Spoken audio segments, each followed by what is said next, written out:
Les résultats du premier tour des législatives en France sont sans appel. Selon les résultats définitifs donnés par le ministère de l'Intérieur, le Rassemblement national et ses alliés arrivent largement en tête avec 33,1% des voix. Le nouveau Front populaire obtient 28%. Le camp présidentiel Ensemble pour la République est en troisième position avec 20%. Quant au parti Les Républicains, Canal historique et divers droite, leur score est de 10,2%. Le Rassemblement national confirme donc sa place de première force politique en France. Le tout est maintenant de savoir si ce parti parviendra à obtenir la majorité absolue ou la majorité relative à l'Assemblée nationale. Et selon les projections que vous allez voir de notre partenaire Ipsos Talent, le RN et ses alliés pourraient obtenir entre 230 et 280 députés, sachant que pour avoir la majorité, je vous rappelle, cette majorité absolue, il en faut 289. Mais tout va se jouer lors des duels et des triangulaires qui auront lieu lors du second tour. Ce sera dimanche prochain. 307 triangulaires ont pour le moment été recensés par le ministère de l'Intérieur et ce chiffre va encore évoluer puisque les candidats ont jusqu'à mardi 18h pour déposer leur liste ou se désister. On va en parler, bien sûr, parler de tout ça avec notre invité dans un instant. D'abord, je vous propose de revenir sur cette soirée électorale avec Elliott Samuel. L'occasion aussi pour certains de donner des consignes de vote pour le second tour. Au QG de Marine Le Pen à Hénin-Beaumont, l'explosion de joie des militants à 20h. Le Rassemblement national est donné largement en tête avec un score autour de 33% des suffrages, comme le prédisaient les sondages ces dernières semaines. Un nouveau séisme politique en France. L'extrême droite est désormais aux portes du pouvoir. Marine Le Pen et Jordan Bardella promettent déjà à leurs électeurs une victoire au second tour. Nous en remercions chaleureusement les électeurs et accueillons ce résultat, première étape vers un choix d'alternance comme une marque de confiance qui nous honore et nous oblige. Face à l'extrême droite, le nouveau Front populaire, deuxième de ce scrutin avec 28% des voix. Les caciques de l'Alliance de gauche ont pris la parole dans la foulée, appelant à faire barrage aux candidats RN dans les nombreuses triangulaires. Nulle part, nous ne permettrons au RN de l'emporter, et c'est pourquoi, dans l'hypothèse où il serait arrivé en tête, tandis que nous ne serions qu'en troisième position, nous retirerons notre candidature. Loin derrière, avec environ 20% des suffrages, le camp présidentiel emmené par Gabriel Attal essuie un échec cuisant. Tout comme le nouveau Front populaire, la stratégie est d'éviter une cohabitation avec l'extrême droite. Pas une voix ne doit aller au Rassemblement national. Dans plusieurs centaines de circonscriptions, nos candidats Ensemble pour la République seront présents au second tour et constitueront donc le meilleur choix pour éviter que le Rassemblement national ne dispose d'une majorité absolue. Dans d'autres circonscriptions, et je l'assume car nous avons fait ce choix dès le premier tour dans plus de 60 d'entre elles, cela passera par le désistement de nos candidats. Dans un communiqué, le parti présidentiel appelle ses candidats arrivés troisième à se désister au profit de candidats qui partagent, selon lui, des valeurs de la République, ce qui pourrait inclure certains candidats LFI. De leur côté, les Républicains à droite, divisés depuis le rapprochement de leur chef avec le RN, récoltent avec leurs alliés 10% des suffrages et n'ont pour l'heure donné aucune consigne de vote. Richard Verly, rebonjour. Rebonjour. Merci d'être avec nous. Vous êtes journaliste et correspondant en France et en Europe du média suisse Blick. Vous avez publié avec François d'Alençon Le bal des illusions, ce que la France croit, ce que le monde voit. C'était au mois d'avril. On l'a vu, on l'a compris, on l'a entendu hier. On est vraiment dans une situation qui est historique et qui est inédite puisque le Rassemblement national n'a jamais fait un aussi bon score. On parle de ces élections législatives. Encore une fois, il y a eu les élections européennes il y a quelques semaines. 33,1% des voix pour le Rassemblement national. Cela veut dire qu'environ 12 millions d'électeurs ont voté pour le Rassemblement national. Ça fait un électeur sur 3. Qu'est-ce qui s'est passé? Comment est-ce qu'on en est arrivé là? Écoutez, c'est un choc politique et ce qui s'est passé, on l'attendait un peu tout de même. Puisque vous l'avez dit, aux élections européennes, le Rassemblement national fait de mémoire 31,8%. Il a conclu entre-temps une alliance avec Éric Ciotti, le président des Républicains, le président désavoué des Républicains, ce qui lui a permis de grossir, je dirais, ses suffrages.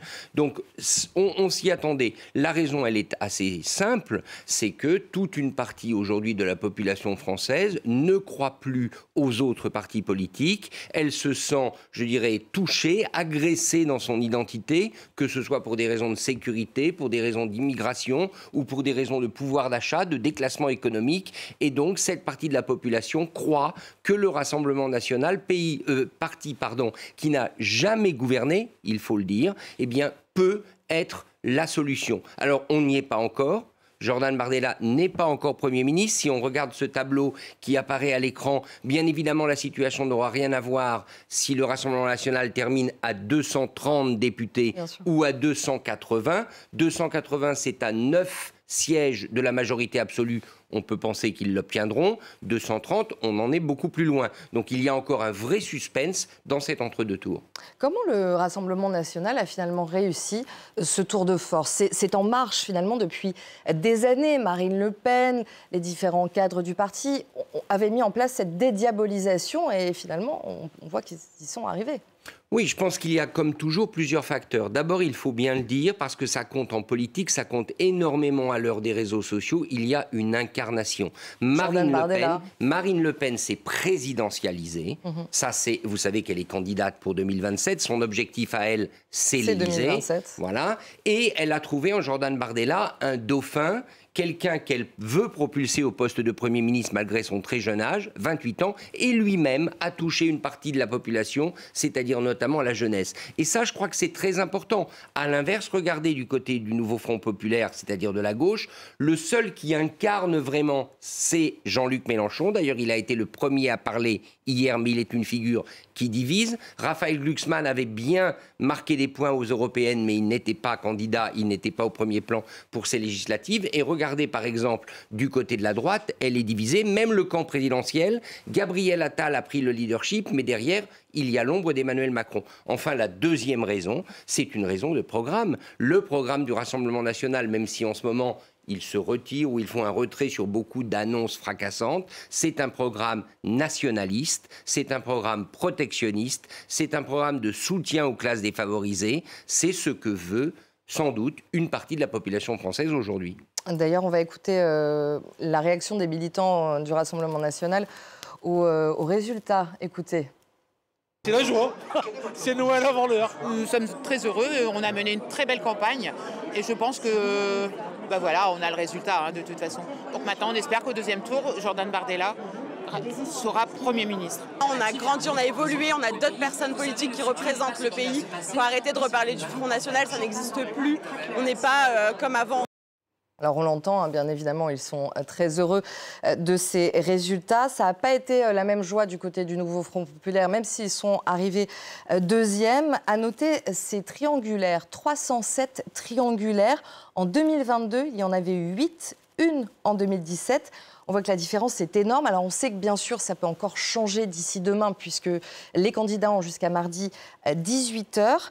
Est-ce que quand même, malgré tout, on peut penser qu'il va y avoir de très nombreuses triangulaires. Est-ce que ça va aller dans le bon sens? Est-ce que les candidats vont écouter les différentes consignes de vote qui ont été données, notamment par Gabriel Attal, qui dit qu'aucune voix ne doit aller au Rassemblement national et que certains candidats d'Ensemble pour la République vont laisser leur place s'ils arrivent en troisième position? Alors, pour ce qui concerne le camp présidentiel, ils vont regarder à la loupe chaque circonscription, non seulement parce qu'ils ne veulent pas allier leur voix de manière trop visible à la France insoumise, le parti de la gauche radicale, mais surtout parce que pour eux, chaque siège compte. Chaque possibilité de voir un élu passer par le trou de souris, c'est-à-dire quelqu'un qui serait aujourd'hui arrivé en troisième position, mais qui pourrait compter sur un sursaut au deuxième tour, ils vont jouer cette carte parce qu'ils ont besoin de sièges, c'est évident. Alors, est-ce qu'on aura 300 triangulaires? Sans doute non. Il y a quand même des appels clairs au désistement de la part de l'ancien Premier ministre Édouard Philippe, de la part de Gabriel Attal et de la part de Jean-Luc Mélenchon, qui l'a dit très nettement. Donc, je pense que ça va finir aux alentours. Après lui, Édouard Philippe est plutôt dans un nini, c'est-à-dire ni les extrêmes, enfin, ni à gauche, ni à droite. Oui, mais vous savez, une fois que vous avez dit ça, il y a la pression sur les candidats. Vous êtes aujourd'hui candidat de la majorité sortante. Vous vous retrouvez en troisième position. Vous pouvez vous qualifier parce que vous avez 12,5% des inscrits, mais vous avez contre vous toute la pression. Vous risquez de faire le lit du Rassemblement national. C'est une responsabilité lourde à porter. Donc moi, je pense que ça va se décanter peut-être une centaine de triangulaires. Tout le reste, ce sera des duels. Mais encore une fois, regardons les chiffres. La dynamique, elle est en faveur du Rassemblement national. Et on a eu la confirmation que ce qui avait joué dans les urnes aux européennes, ça s'est prolongé maintenant. On voit mal pourquoi cette vague, elle s'arrêterait entre les deux tours, même s'il y a un sursaut à gauche. Pour l'instant, le Rassemblement national a, je dirais, l'avantage d'une vague qui le porte. Alors, il y a quand même de nombreux cadres de partis, notamment des personnalités politiques, qui se sont présentés lors de ce premier tour. Certains s'en sortent bien, comme Marine Le Pen, réélue dès le premier tour, encore Mathilde Panot de LFI, et d'autres sont en ballottage, comme Gabriel Attal, l'actuel Premier ministre, le Premier ministre sortant, ou Gérald Darmanin. Voire, il y a aussi des candidats qui sont déjà battus, comme Fabien Roussel, le patron du Parti communiste. On fait un tour d'horizon de ces résultats avec Romain Michelot. Elle est le symbole de la victoire nationale de son parti, le RN. Marine Le Pen est directement réélue députée dès le premier tour. J'ai en particulier une pensée pour les électeurs de la 11e circonscription du Pas-de-Calais qui me font l'honneur de m'élire dès ce soir. Même résultat pour un autre député RN, Sébastien Chenu, lui aussi réélu dans le département voisin du Nord. Celui qui a fait alliance avec le RN, le président contesté des Républicains Éric Ciotti, devra passer par un second tour, même s'il dispose d'une avance conséquente à l'issue du premier. À gauche, plusieurs anciens députés sont déjà réélus, comme l'écologiste Sandrine Rousseau, le dirigeant du Parti socialiste Olivier Faure, ou encore Manuel Bompard pour la France insoumise. Aujourd'hui, nous avons déjà gagné dans une bonne vingtaine de circonscriptions des députés du nouveau Front populaire. François Ruffin serait quant à lui en ballottage dans la Somme, relégué à 6 points de son adversaire du RN. Grand perdant de ce premier tour, Fabien Roussel, secrétaire national du Parti communiste, est lui battu par le RN dans sa circonscription. De son côté, la majorité présidentielle avait elle aussi investi ses personnalités, à commencer par le Premier ministre Gabriel Attal, qui est en ballottage favorable dans les Hauts-de-Seine. Constat partagé pour son ministre de l'Intérieur Gérald Darmanin, lui aussi en tête dans son fief du Nord.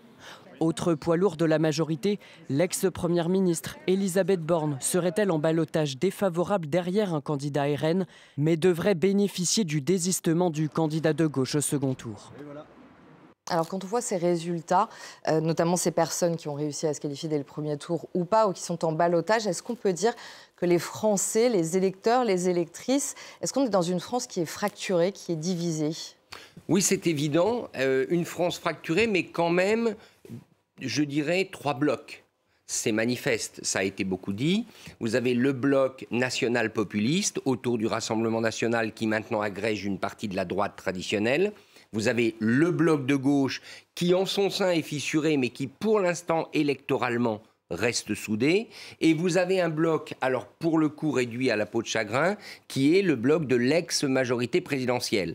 Et un survivant dont on ne peut pas dire ce qu'il adviendra, c'est la droite traditionnelle, les Républicains, qui arrivent quand même à faire 10% des voix et à préserver entre 40 et 60 sièges, essentiellement dû à la forte implantation locale des élus. Mais on va voir ce que l'entre-deux tours promet et ce qu'ensuite l'avenir politique dira pour cette formation, parce que c'est là que Marine Le Pen va faire des appels du pied et va tendre la main. Donc oui, c'est une France divisée en 3, mais c'est une France quand même, je trouve, qui globalement bascule à droite. On le savait, la France est à droite. Aujourd'hui, c'est très net, le basculement d'une majorité d'électeurs vers une politique beaucoup plus identitaire, beaucoup plus anti-immigration, beaucoup plus sécuritaire, beaucoup plus distante vis-à-vis de l'Union européenne. Ça, c'est le vœu des électeurs. Ensuite, il y aura l'entre-deux tours, la coalition possible. Emmanuel Macron espère sans doute, il le dit, constituer encore une majorité alternative, mais sur la base de ces résultats, honnêtement, on la voit mal. Oui, on a du mal à voir comment.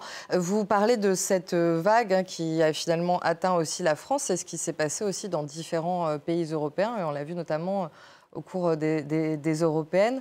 Cette vague d'extrême droite.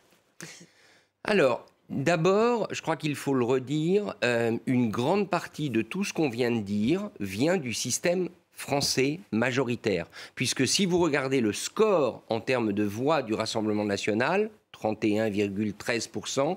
Il est très proche, voire équivalent, au score réalisé par les partis du même genre en Hollande, aux Pays-Bas ou dans d'autres pays européens. Certes, c'est l'étiage haut, mais cette vague nationale populiste, elle est sur l'ensemble des pays de l'UE. Alors, pourquoi en France, bien évidemment, ça déclenche un séisme? C'est parce que le système majoritaire fait que ça peut porter ce parti à la majorité absolue, de là au gouvernement, et même en période de cohabitation, si vous avez le gouvernement, vous avez quand même quasiment tous les leviers de l'État à votre disposition. Je crois que c'est important de le dire. Pourquoi? Essentiellement pour, je dirais, deux raisons souvent avancées d'ailleurs par les électeurs. Premièrement, l'Europe institutionnelle, parce qu'on ne le dit pas assez, mais il y a le rapport à l'Europe. S'il y a du souverainisme, s'il y a la volonté de fermer les frontières, c'est parce qu'il y a un malaise européen. C'est la première raison. La deuxième raison, c'est évidemment l'immigration, qui est entretenue par tous ces leaders nationaux populistes. C'est leur terrain de jeu.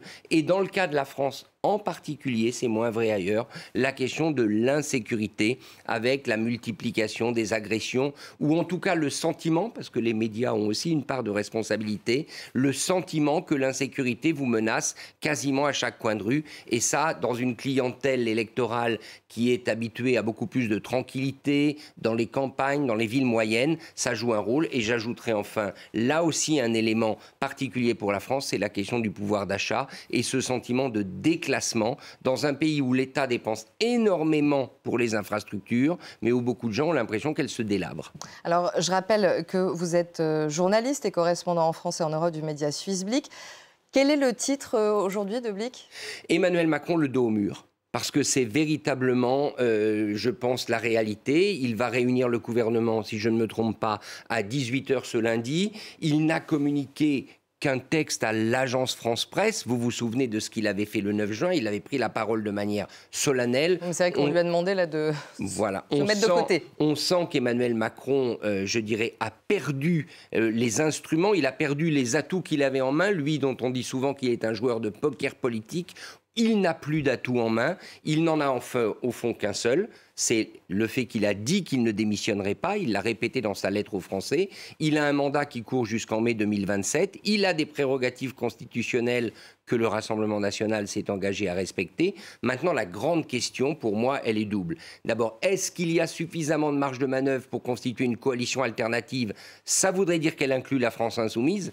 Mathématiquement, c'est clair. Bien sûr. Et jusqu'à maintenant, la ligne de la majorité reste de ne pas inclure la France insoumise. Donc je ne vois pas comment c'est possible. Et deuxième question, comment se passerait une cohabitation avec le Rassemblement national? Parce que là, ça n'a rien à voir avec les cohabitations précédentes, notamment sur un sujet qui est un peu l'épine dorsale d'Emmanuel Macron. C'est la question européenne. Alors, vous en parlez dans votre livre de ce regard que portent les étrangers sur la France avec ce résultat du premier tour. Le RN en tête, la dissolution de l'Assemblée nationale. Le regard, on l'imagine, a encore dû changer. Les partenaires de la France, aujourd'hui... Ça leur fait peur de voir ça aussi. Évidemment. Les partenaires de la France voient un pays en train de vaciller. Alors, ce n'est pas un jugement moral que je porte, parce que, bien évidemment, c'est démocratique. Et c'est quelque chose que je voudrais redire, surtout en tant que journaliste suisse. Emmanuel Macron a agi démocratiquement. Il a redonné la parole au peuple, on ne peut pas lui reprocher. Mais de fait, ça aboutit à une situation qui fragilise la position de la France, parce que, aussi, il faut bien le dire, Emmanuel Macron avait pris beaucoup d'initiatives. Il était la boîte à idées de l'Union européenne, pas toujours suivie, mais il avançait systématiquement. La dernière avancée en date, controversée, c'était l'envoi de troupes au sol d'instructeurs en Ukraine. Sur tous ces sujets, on ne le voit plus en position de bouger. L'envoi de troupes au sol, le Rassemblement national a déjà dit no go. Pas possible. L'idée d'emprunter à nouveau pour l'industrie de défense, vous imaginez bien que des pays comme l'Allemagne ne vont pas vouloir accepter, alors que la France risque d'avoir un nouveau dérapage de ses finances publiques. Bref, Emmanuel Macron est au fond dans la position d'arbitre, mais il n'a plus de sifflet. Il n'a plus ni de carton rouge ni de carton jaune à distribuer. Il peut simplement espérer que le futur gouvernement, si le Rassemblement national l'emporte, respectera les règles et ne cherchera pas à le pousser dans les cordes. Or, quand même, n'oublions pas une chose, il ne peut pas se représenter en 2027. Donc, il est ce qu'on appelle aux États-Unis un lame duck, un canard boiteux. Et Marine Le Pen, qui, elle, veut son poste, ne va sans doute pas se priver de le fragiliser, mais on n'en est pas encore là.